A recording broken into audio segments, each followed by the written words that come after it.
Los pasos de los 4 investigadores retumbaban por los alrededores de ese bosque cargado de vegetación. Yarina tenía la mirada clavada en las raíces, que amenazaban con hacerla caer a cada paso que clavaba sobre la tierra húmeda.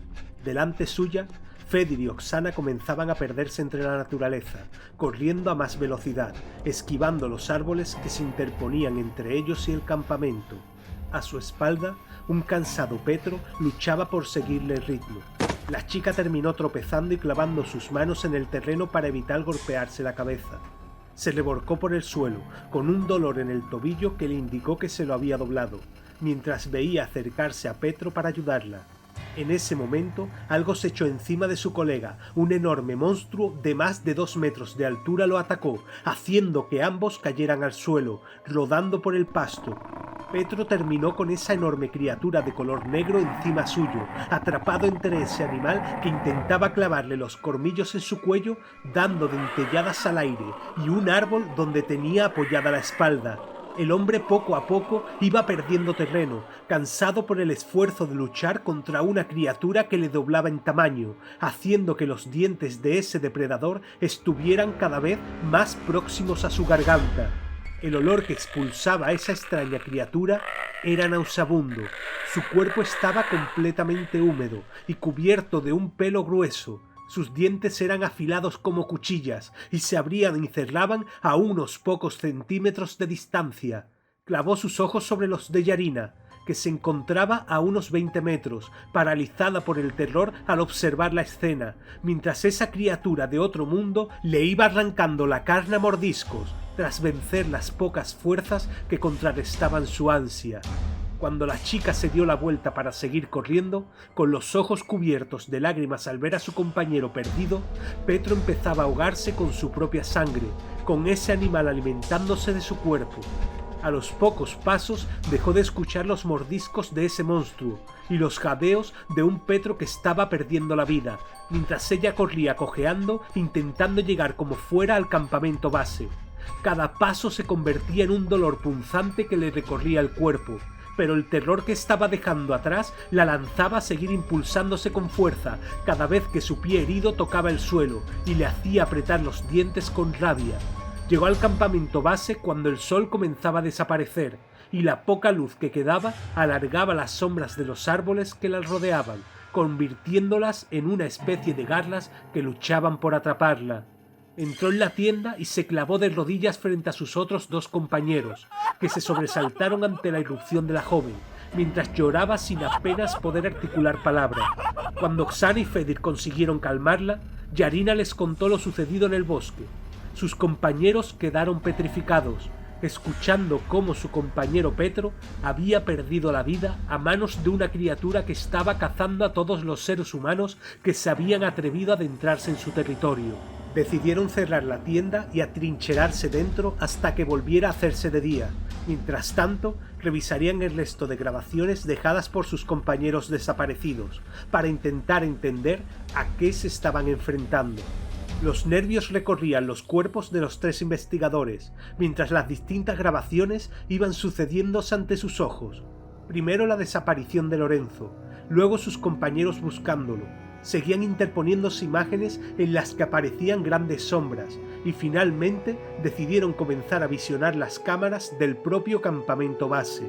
Observaron cómo una de esas criaturas destrozaba una de las tiendas, cómo al poco tiempo una de las chicas españolas salía de la tienda principal y veía la escena, y al darse la vuelta era atacada por ese ser completamente negro, haciéndola desaparecer del campo de visión a gran velocidad. Siguieron avanzando a través de las imágenes, comprobando cómo sus antiguos colegas eran cazados, igual que ahora estaban siéndolo ellos mismos.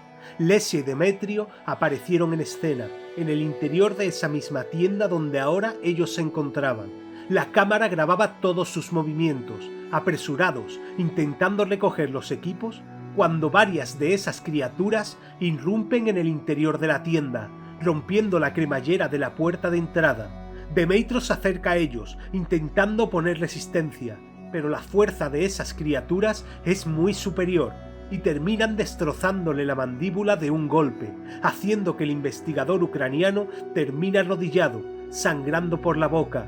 Una de esas extrañas criaturas se le lanza al cuello, mientras otra va a por Lesia, que se encuentra inmóvil, temblando sin poder reaccionar, con los ojos clavados en su compañero arrodillado. Esa extraña criatura se acerca lentamente a la chica aterrorizada, comienza a girar a su alrededor, oliendo su miedo, disfrutando de una presa completamente entregada. Ese monstruo acerca su cabeza al oído de Lesia y pega un fuerte grito que hace que la chica se derrumbe y termina arrodillada junto a su depredador, agachando la cabeza, aceptando su triste destino. Mientras tanto, Demeitro yace sobre el suelo, boca arriba, con una criatura rasgándole el pecho, mientras la sangre le brota por la boca en su intento de tomar un poco de aire. Ese monstruo le arranca el corazón y se lo come, acabando con la vida del biólogo, que termina con la vista clavada en el techo. Su compañera Lesia continúa quieta, arrodillada junto a ese ser imponente, que necesita curvarse para no golpearse con la parte superior de la tienda de campaña. Observa cómo Demeitro pierde la vida irremediablemente engullido por una de esas criaturas, y sigue con la mirada clavada en el suelo, esperando su final. La tiran al suelo de un golpe, y comienzan a atarle las piernas con una cuerda.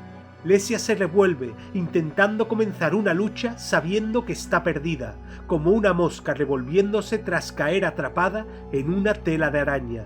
Amarran la cuerda a la estructura de la tienda, y Lesia termina suspendida en el aire con la cabeza a medio metro del suelo. La chica se balancea, intentando zafarse, pero su destino está marcado en cada movimiento que realiza.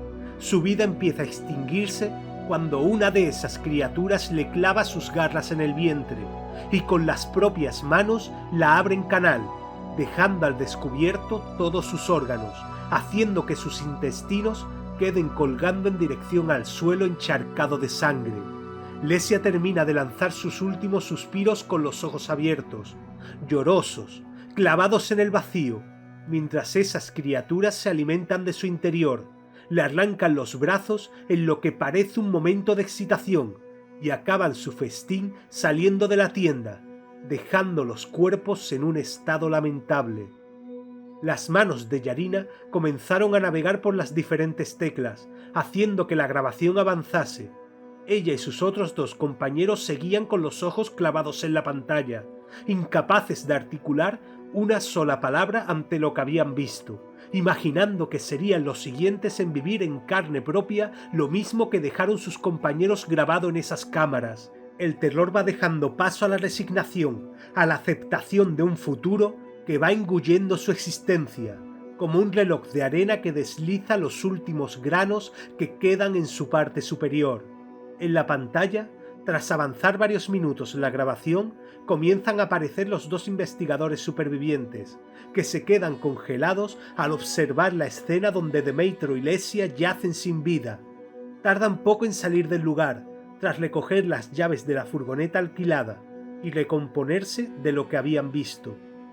Minutos después, esas criaturas vuelven a entrar en la tienda, arrastran el cuerpo de Demeitro hacia el exterior y descuelgan a Lesia, que cae a plomo sobre el suelo para terminar siendo agarrada por los pies.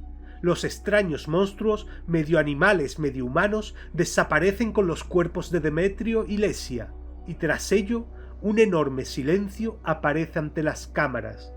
Yarina terminó rompiendo el silencio que se podía masticar en el interior de la tienda de campaña, al pulsar las teclas para parar la reproducción, junto a una Oksana que lloraba sin parar y un Fedir en estado de shock, que apenas podía parpadear. Solo les quedaba la duda de qué había sucedido con los dos investigadores españoles que habían conseguido salir del campamento con vida. Pero la furgoneta estrellada que encontraron a su llegada no era una buena señal. Quizás consiguieron huir hacia Pripyat y ahora estuviesen escondidos en alguno de los edificios abandonados de la ciudad. De cualquier forma, aquello ya les quedaba demasiado grande. Ahora sabían a qué se enfrentaban, y era completamente aterrador. Soy Sergio Ruz, y esto ha sido un relato más para Historias de Terror. Si te ha gustado, no dudes darle a like, suscríbete y pulsa en la campana para ver más vídeos como este. Muchas gracias.